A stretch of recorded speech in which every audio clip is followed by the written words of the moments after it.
네, 2부 시작하도록 하겠습니다. 배가 고파서 어떻게 할 수가 없었어요. 네, 그렇게 2005년도가 됐어요. 2005년도가 됐는데 제가 이때를 왜 한 번 더 회상을 하냐면은 2005년도에는 이 덩크가 정말 많이 유행을 했습니다. 국내에서 덩크가 유행을 많이 했었는데 티파니라는 덩크가 발매를 했었어요. 근데 그게 국내 최초의 리얼 캠핑이었기도 했고 기간이 무려 4일이었습니다.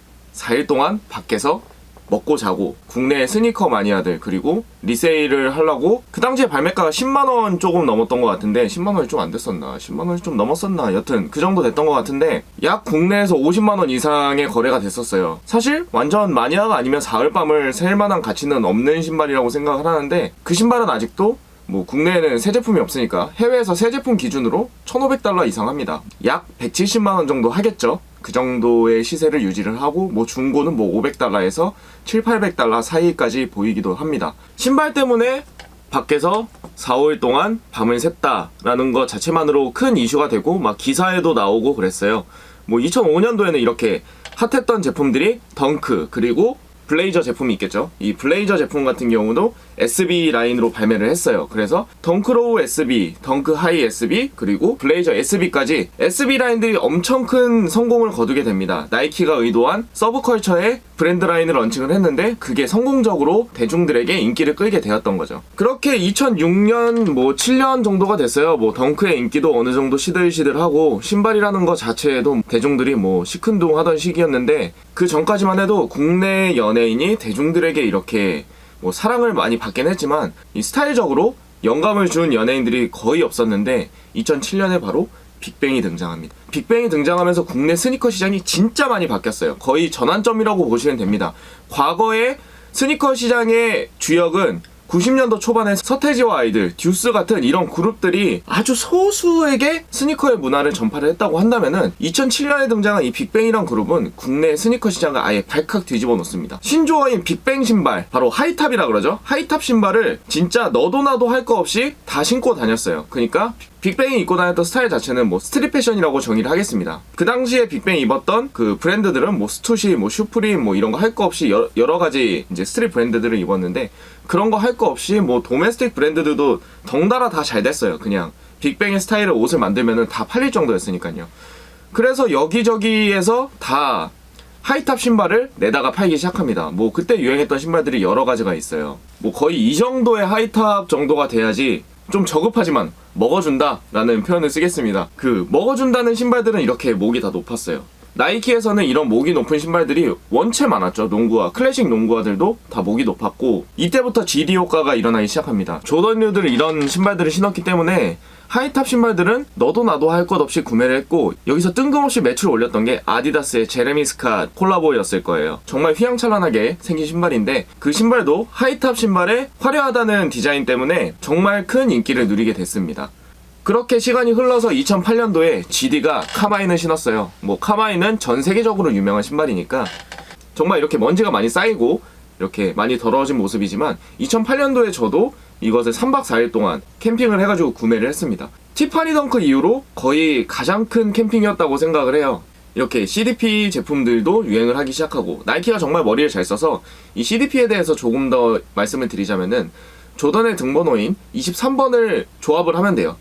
조던 6탄과 조던 17탄 이렇게 해가지고 23탄, 뭐 조던 1과 조던 22탄 해가지고 23번을 만든다든지 가장 인기가 있었던 것은 조던 11탄과 12탄이 포함된 팩이었어요. CDP 팩. 그런 식의 한정판 제품들을 나이키도 찍어내기 시작하던 시기였습니다. 국내에서도 아주 소량으로 발매를 하면서 마니아들에게 조금씩 인기를 얻기 시작하던 시기였기도 하고요. 하이탑 신발, 빅뱅의 인기에 힘입어서 국내에서는 하이탑 신발과 에어 조던유와 같은 스니커들이 인기를 끌기 시작합니다. 그 외적으로도 SB 라인들도 뭐 인기가 시들하긴 했지만 어느 정도 인기를 끌면서 계속 건재한 모습을 보여주기도 했어요. 보벤 몰라요? 라는 유행어가 생길 정도로 SB 라인들은 굳건하게 유지를 합니다. 이러다가 2009년이 왔는데 그 당시에 가장 떠오르는 라이징 스타였던 카니에 웨스트가 디자인한 신발이 발매를 해요. 뭐 그 당시만 해도 정말 이 신발이 발매한다는 것 자체가 국내에서는 거의 관심이 없었습니다. 왜냐?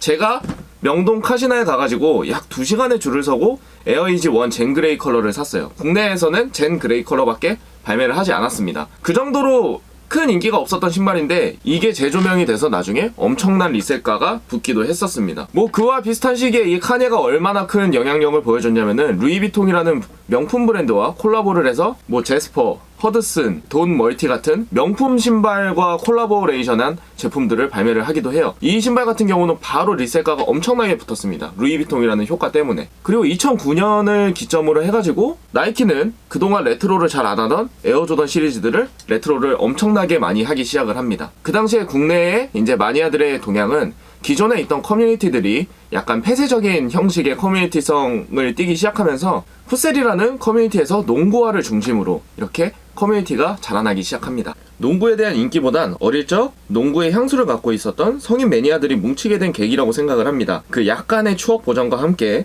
스니커의 인기가 상승해서 본인 같은 경우는 좋은 현상이라고 봤어요. 그 커뮤니티가 자라나는 현상 자체를. 2010년부터 2013년까지 에어조던 시리즈가 조금씩 레트로가 되기 시작하면서 인기가 조금씩 상승하기 시작합니다. 뭐 원래 인기가 없었다는 얘기는 아니에요. 그러니까 조금 더 대중들에게 인기를 받기 시작했습니다. 뭐 제가 어렸을 때 좋아하던 스니커 마니아들은 이 시기에는 신발에 관심을 갖기보다는 취직하던 시기였어요. 그러니까 저 같은 경우도 2011년, 12년에 취직을 처음 했으니까 그 시기를 기점으로 저는 계속 신발을 사 모았어요. 근데 다른 스니커 마니아들은 이젠 운동화보다는 약간 구두나 이런 기성화 쪽으로 눈을 돌리던 시기여서 조금 마니아들 시장이 이렇게 시들하던 그런 암울한 시기였던 걸로 기억을 합니다. 그래서 국내는 이때까지만 해도 큰 프리미엄보다는 소수들을 위한 마니아 슈즈로 자리를 잡았고요. 농구화가 베이스인 바클리 포짓, 줌루키, 폼포짓, 에어조던과 같은 제품들이 인기를 끌었습니다. 그러니까 레트로 농구화와 하이테크 농구화들이 이렇게 약간 공존하던 농구화가 인기를 많이 끌던 시즌이기도 했어요. 뭐 외적으로는 뭐 LDV와 같은 신발들이 인기를 끌기도 했는데 그분들은 약간 패션 쪽으로 관심이 많은 분들이 얄쌍한 신발들을 좋아하셨다고 하면은 그냥 신발만 좋아하는 사람들은 농구화 쪽으로 많이 관심이 기울여졌던 시기이기도 합니다. 이 시기에는 2012년도였죠. 카니 웨스트와 나이키가 합작을 한 에어 이지 2가 발매를 하게 됩니다. 국내에도 아주 적은 수량으로 발매를 했는데 이 당시에 추첨에 모인 사람들이 약 500명. 홍대 와우산 나이키 앞에 모였는데요. 국내에 엄청 소량으로 발매를 했기 때문에 그 중에서 울고 웃었던 분들이 많이 있습니다. 그 정도로 적게 발매를 하면서 뭐 원체 소량으로 발매된 제품이긴 하지만 국내에서 그 정도밖에 갖고 오지 못했나 싶을 정도로 적은 수량이었기 때문에 한정판에 대한 운동화에 대한 관심도 국내에서 높아지기 시작했습니다. 에어이지2까지 그렇게 성공을 하고 나니까 한정판 운동화에 탄력을 받기 시작합니다. 2010년 전후로 해서는 나이키도 거의 모든 제품들을 수입해서 발매하기 시작을 했고 수량이 그렇게 많지는 않았기 때문에 수요가 공급을 뛰어넘어가면서 리셀을 전문으로 하는 사람들이 생기기 시작을 했습니다. 그 전까지만 해도 3, 4만원, 뭐 높아봤자 5만원 정도 벌던 시장이 20만원, 30만원 이상이 가기 시작하니까 이런 사람들이 생기기 시작을 한 거죠.